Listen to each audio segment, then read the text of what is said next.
Hey, hey, hey! Welcome to my kitchen. Welcome to Turkey TV on Kittch. I'm so excited you're here. My name's Kristen Solorzano. I am the recipe developer and content creator behind What's the Frickin' Recipe? And today we're kind of going through the Thanksgiving sides. We're going to be making a stovetop 3-cheese mac and cheese. I love this recipe because it doesn't require making a roux and it can come together in no time. And plus, like, oven space is super limited on Thanksgiving. You're almost kind of doing like Jenga in your oven. People are bringing in dishes that you asked them to, and they need to stay warm. So this is just like the perfect side to go from stove to table. So let's get it going. I am going to make this in real time just to kind of show you how quickly it does come together. So let's throw in the pasta because my water is freaking angry right now. It's boiling. So let's do that. I am just gonna throw in here. Let me just go on a little field trip over here. Da, da, da, da. All right. Hopefully the steam doesn't just. There we go. Boiling water. I am going to salt it. Get a good amount in there. There we go. And I'm just using elbows. It is super steamy. Let's just drop these in real quick. And this is a full pound of elbow macaroni. Use your favorite. I'm using Barilla. There we go. Stir, stir, stir. And this only takes like 8 minutes. So I'm actually going to set my timer. 8 minutes for al dente, which is what we want. Because it is going to kind of, I don't want to say like cook so much in the cheese sauce, but it's going to simmer, right? All right, let's shred some cheese. 3 cheeses here. Oh God. No. You see that? The rind off the Fontina fell off. Well, whatever. The fridge did the work for me, right? Whatever. Okay. So let's just grate some cheese. I have a sharp cheddar. Nothing fancy, just whatever you have available to you. So it's going to be about 8 ounces of sharp cheddar. You could also do this in a food processor, do the shredded attachment. I find that like a Fontina, it's harder to do softer cheeses in a food processor, like a mozzarella or a Fontina. It just kind of like balls up. Just annoying for me. Doing it the old school way. So technically like 8 ounces of cheddar. I like to do just a little extra for good measure. You know what I mean? Here we go. So our cheddar cheese. Get that out of here. Thanks for joining. If you're comfortable, you could come on up to the chef's table. Chat Thanksgiving. All right. If you're not, it's cool. I'm glad you're here. Okay. And then I have a Gouda. So slightly less than the cheddar.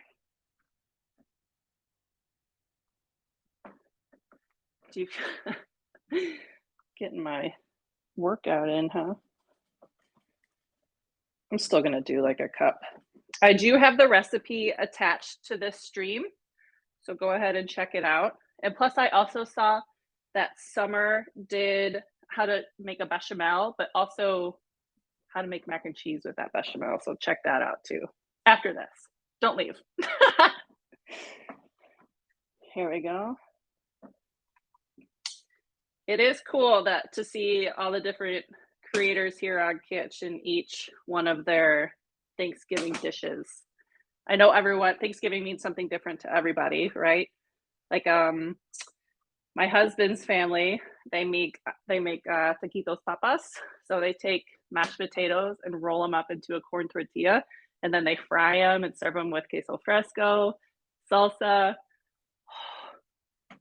It's so good. All right, and then Fontina, take the rind off.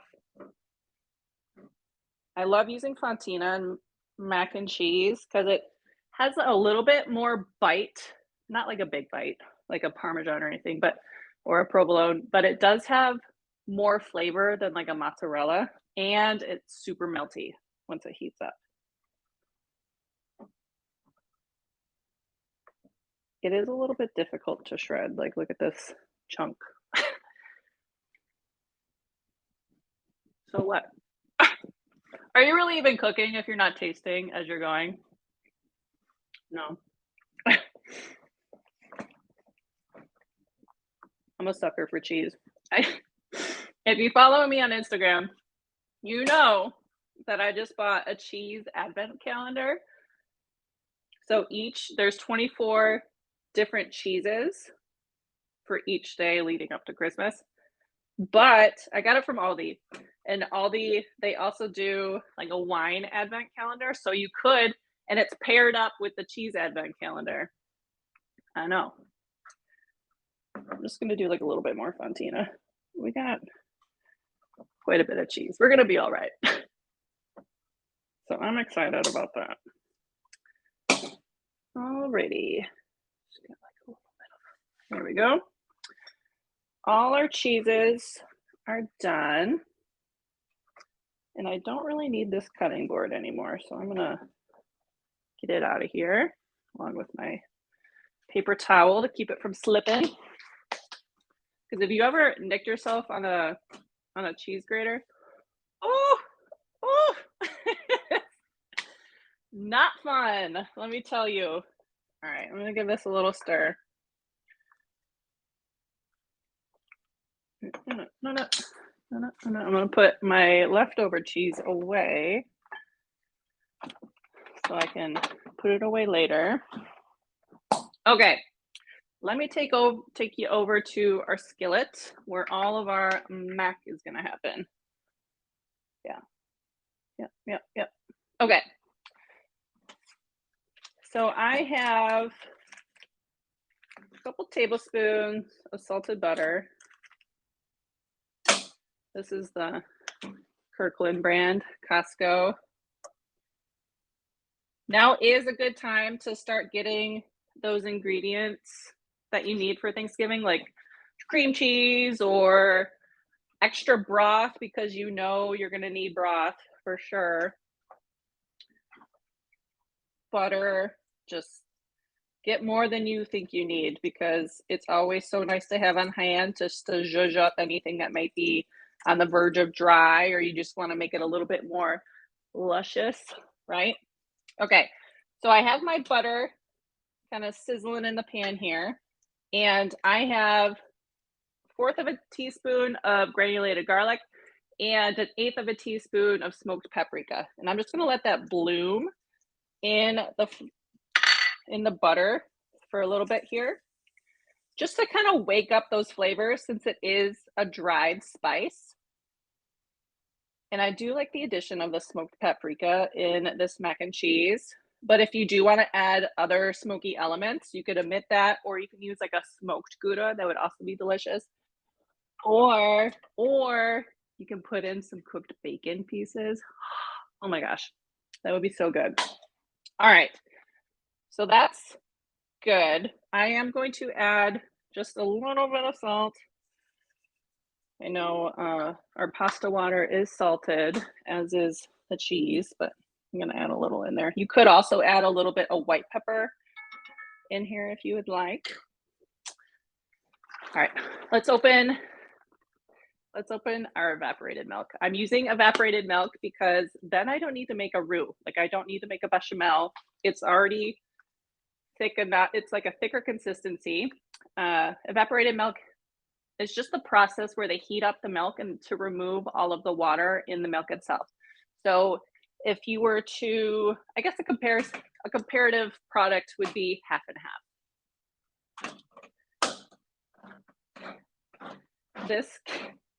This can opener, my grandma passed it along to me before she passed. And it's probably like 50 years old, and I just refuse to get a new one because I don't know. Anytime I open a can, especially around this time, it makes me think of how many different times this can opener was used to make like green bean casserole or basically any other meal.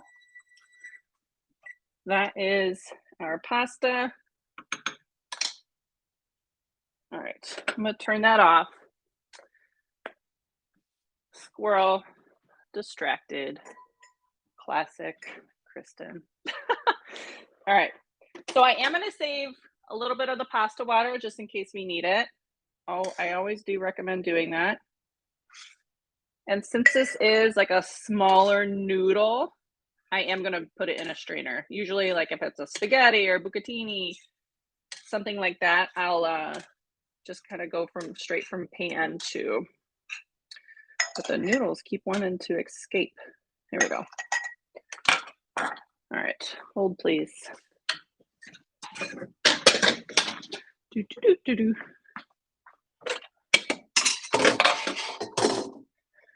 I'd take you over to my sink, but I don't think you want to. Here we go. All right. Lovely. I'm just going to let that hang out for a second. So in goes your evaporated milk. And really all we're doing is we're whisking it around in the bloom spices and we're allowing that mixture to heat up. So when we add the cheese, it's just going to melt in with the milk. So this recipe is about a 12-ounce can and a 6-ounce can. I know some stores sell like the smaller cans. If you can find it, get a regular 12-ounce and then a 6-ounce. If you can't, just get 2 12-ounce cans and measure out about a third, like 3/4 of a cup. And then actually like half a cup, and then save any extra for adding to the rest of your Thanksgiving dishes. Maybe that means like a little extra liquid for your mashed potatoes. Maybe you need a little bit more in here. Just kind of keep it on hand. Ooh, it's already smelling delish.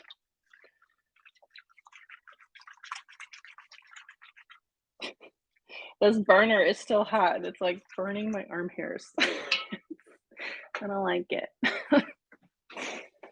Here we go. Get some stuff out of the way. We're almost done. Like, it's wild. It's wild how like fast this comes together. And I do recommend this going straight from stove to table. That way it doesn't seize up on you. You know how mac and cheese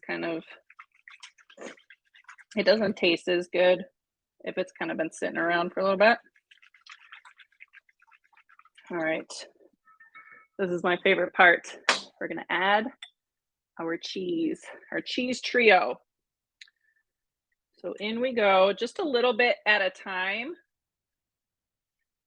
So we don't, so the cheese has time to melt. So just like a little bit, stir it around.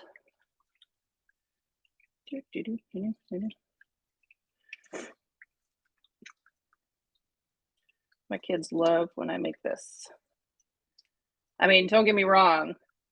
Homemade mac and cheese is better than the box, but I tell you, sometimes you get in the mood, even as an adult, to eat like a toddler, and the blue box is just, it's calling your name, right?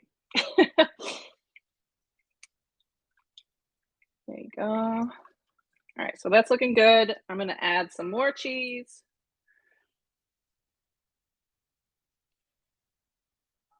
Ooh-wee.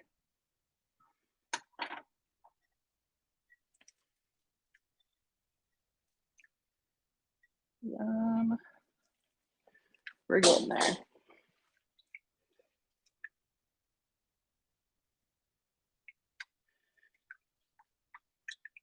Here, you know what? I'm going to switch to my bigger whisk. This comically small one is not cutting it.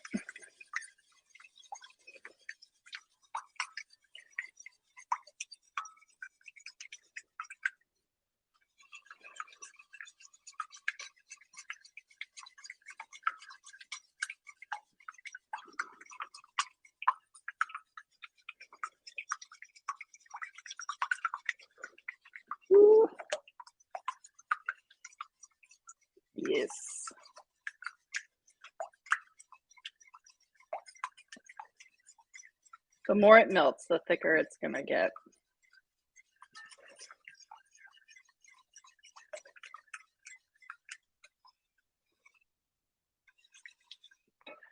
There we go. Going all in.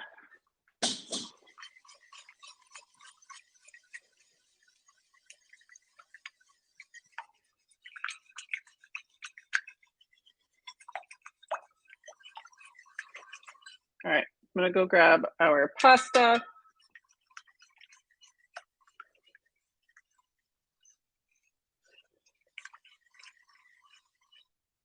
There we go.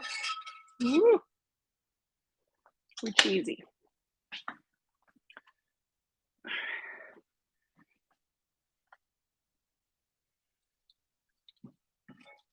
Woo.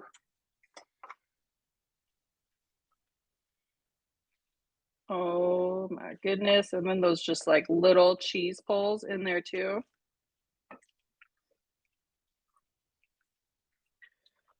So delish.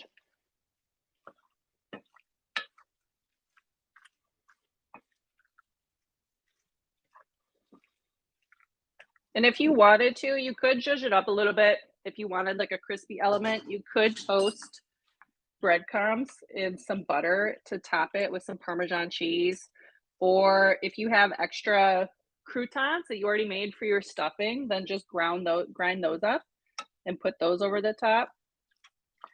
Mix it with some parm. That would also be delicious. But see how quickly that came together?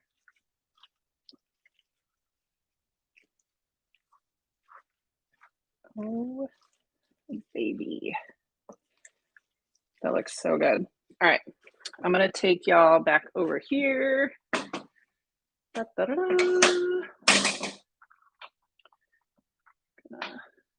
get that. Hopefully, let's see. Oh, that's hot. That is hot. I'm spilling mac and cheese all over the place.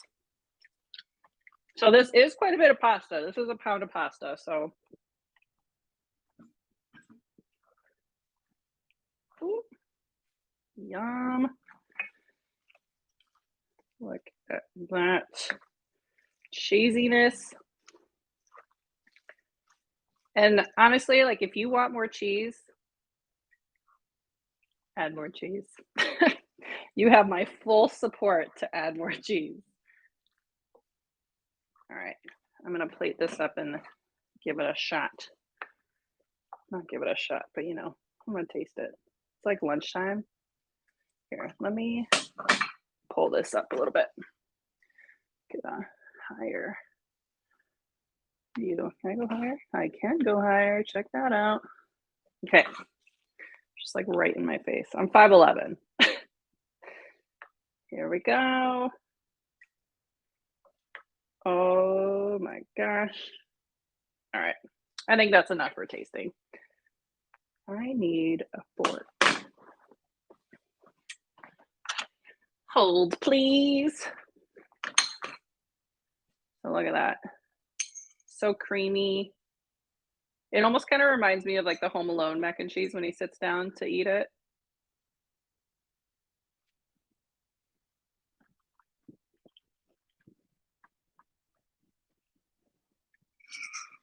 It's so rich and cheesy. And I do love mac and cheese when it's saucy and cheesy instead of like stuck together. Oh my gosh. It's so good. I almost like want a spoon just so I can scoop it all up and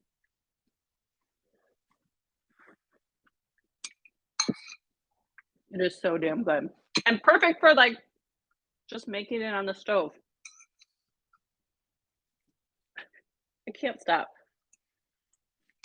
Once you try, you just can't stop. Well, that's it. We made a stovetop mac and cheese and shredded the cheese in 20 minutes. That's pretty quick. I would recommend if you do make it for Thanksgiving, I would recommend shredding the cheese beforehand because you're gonna have you're gonna have a lot of shit on your plate, right? You're doing all the things. So make sure you prep ahead of time and then just dump it in when you're ready. That's it. Turkey TV here on Kittch. I am going to be streaming every day next week, every weekday, doing sides, desserts. Um, and I'm so excited for you to join me. So make sure you follow me here on Kittch, follow this channel so you can be in the know on when stream is coming up. I'm going to be doing it at 1 o'clock Eastern every day next week. And then at the end of the week, we're going to have a Thanksgiving cocktail happy hour. So we're going to do 2 Thanksgiving cocktails next Friday. We're going to be making a pomegranate Aperol spritz and something that I call a stormy orchard, which is like a play on the dark and stormy. So rum, apple cider, some ginger beer. I'm so excited. You can also follow me on social media. I am on Instagram and TikTok and YouTube under WTFIN recipe. Thanks for coming to my kitchen. I'm so happy that you're here. Enjoy the rest of your week, and I'll see you on Monday. Bye, Kittch.